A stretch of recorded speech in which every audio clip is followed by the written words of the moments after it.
क्या आपको पता है भारत में एक ऐसा शिवलिंग है जो जमीन के ऊपर नहीं बल्कि जमीन के नीचे स्थित है। और यही नहीं, यह दुनिया का एकमात्र ऐसा ज्योतिर्लिंग माना जाता है जो केवल शिव का ही नहीं बल्कि त्रिदेव यानी ब्रह्मा, विष्णु और महेश का भी साक्षी है। ब्रह्मगिरी पर्वत की गोद में बसा यह स्थान बाहर से देखने पर एक साधारण प्राचीन शिव मंदिर जैसा प्रतीत होता है। काले पत्थरों से बना गंभीर और शांत वातावरण में स्थित यह मंदिर पहली नज़र में किसी भी अन्य प्राचीन धाम जैसा लगता है, लेकिन जैसे जैसे आप इसके इतिहास और रहस्यों में उतरते हैं वैसे वैसे यह एहसास होता है कि त्र्यंबकेश्वर शिव के अन्य सभी धामों से बिल्कुल अलग है। यही सवाल मन में उठता है कि आखिर ऐसा क्यों है। महाराष्ट्र के नासिक जिले में स्थित त्र्यंबकेश्वर ज्योतिर्लिंग में शिव 3 नेत्रों वाले त्र्यंबकेश्वर स्वरूप में विराजमान है, जहाँ शिव के साथ साथ ब्रह्मा और विष्णु के भी दर्शन होते हैं। लेकिन इसकी सबसे बड़ी विशेषता केवल यही नहीं है, बल्कि यहाँ से जुड़े रहस्य, कथाएं और परंपराएं इसे और भी चमत्कारी बना देती हैं। यहाँ की सबसे पवित्र और रहस्यमयी धरोहर है गोदावरी नदी, जिसे दक्षिण की गंगा कहा जाता है।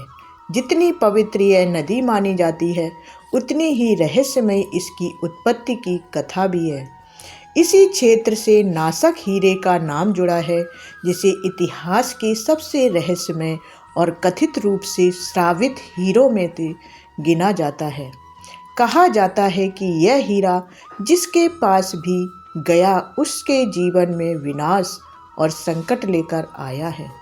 साथ ही यहाँ स्थित कुशावर्त कुंड, जिसमें स्नान मात्र से पापों के नाश की मान्यता है, और ब्रह्मगिरी पर्वत की गोद में छिपी वह गुप्त गुफा जहाँ आम लोगों का प्रवेश वर्जित है, इन सभी बातों ने त्र्यंबकेश्वर को केवल एक मंदिर नहीं बल्कि रहस्यों और इतिहास का संगम बना दिया है।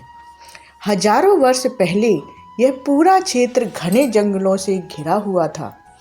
ब्रह्मगिरी पर्वत के आसपास का इलाका ऋषि मुनियों की तपोभूमि माना जाता था। यहीं ऋषि गौतम अपनी पत्नी अहिल्या के साथ निवास करते थे।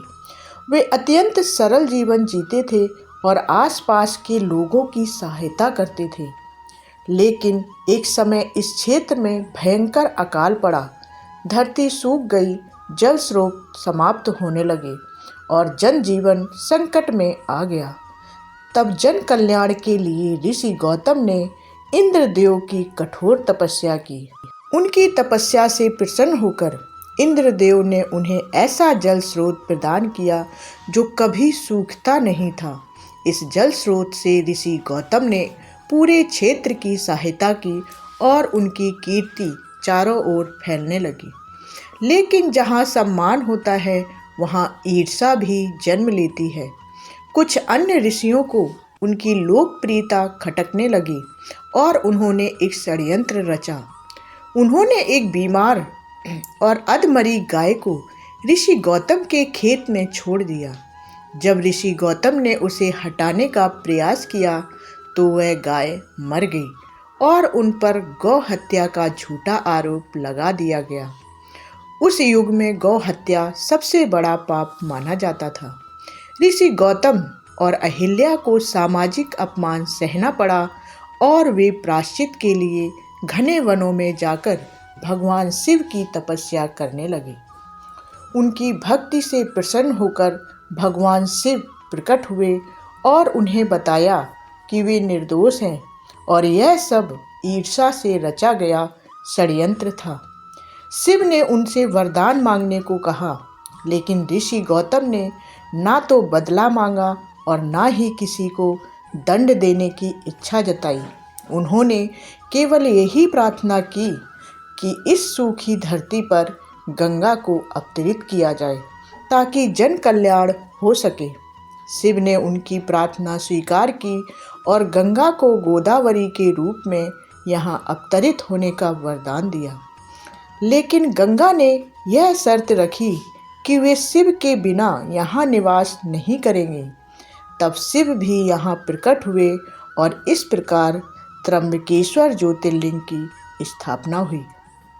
समय के साथ यह धाम प्रसिद्ध होता गया, लेकिन 17वीं शताब्दी में जब मुगल शासन अपने चरम पर था, तब औरंगजेब की कठोर धार्मिक नीतियों के कारण कई मंदिरों को नुकसान पहुंचाया गया। त्र्यंबकेश्वर मंदिर भी इससे अछूता नहीं रहा। इतिहासकारों के अनुसार मंदिर को क्षतिग्रस्त किया गया और उसके ऊपर मस्जिद का गुम्बद बनवाया गया। यहाँ तक कि नासिक का नाम बदलकर गुलशनाबाद रख दिया गया। लेकिन 18वीं शताब्दी में मराठाओं के उदय के साथ यह क्षेत्र फिर से हिंदू शासन में आया। तीसरे पेशवा नाना साहिब पेशवा ने लगभग 31 वर्षों में इस मंदिर का भव्य पुनर्निर्माण कराया। काले पत्थरों से बना यह मंदिर आज भी मराठा स्थापत्य कला का अद्भुत उदाहरण है। त्र्यंबकेश्वर से जुड़ा सबसे रहस्यमय अध्याय नासक हीरे की कथा है। यह हीरा गोलकुंडा की खदानों से निकला था और माना जाता है कि इसका वजन लगभग 90 कैरेट था।